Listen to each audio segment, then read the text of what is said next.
Alors que tous les peuples de la sous-région ouest-africaine espéraient vivement que la CEDEAO fasse peau neuve avec à sa tête un nouveau dirigeant, l'évolution de l'actualité et les informations fuitées des milieux diplomatiques français laissent clairement présager qu'aucune avancée vers la souveraineté de l'organisation ne sera notée au cours des 12 prochains mois sous la présidence de Bola Tinubu. Longtemps accusée d'être instrumentalisée par les Occidentaux au lieu de défendre les intérêts de ses pays membres, la CEDEAO a atteint le summum de la bassesse sous le président Embalo. La légèreté d'esprit de celui-ci, son suivisme effronté de la France pour des intérêts égoïstes, ajoutés à son ingérence grossière et dangereuse dans les affaires internes et judiciaires des pays de l'espace, ont dévié l'organisation de ses objectifs. Les leaders et médias panafricanistes ainsi que les peuples des États membres de l'organisation, lancés dans une mission de dénonciation des projets démoniaques de manipulation orchestrés par la France et ses valets de la sous-région, attendaient beaucoup du nouveau président pour redonner de la hauteur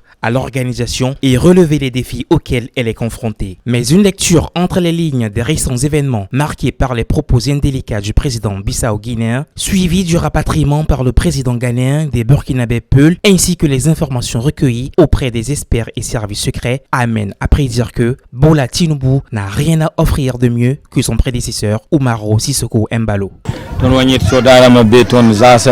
Nous n'avons rien compris. Je suis au Ghana depuis 2019 et c'est lorsque je revenais du marché que j'ai été embarqué. Je n'ai même pas pu arriver chez moi. Je suis arrivé ici les mains vides.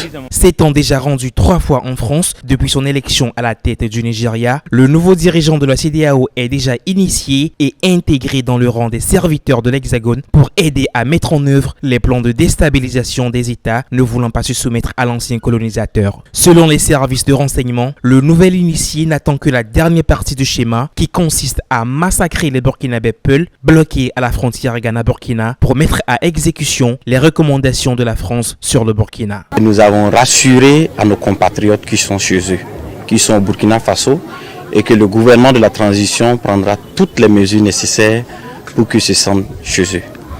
Également, c'est une occasion pour nous de prendre la communauté internationale en témoin.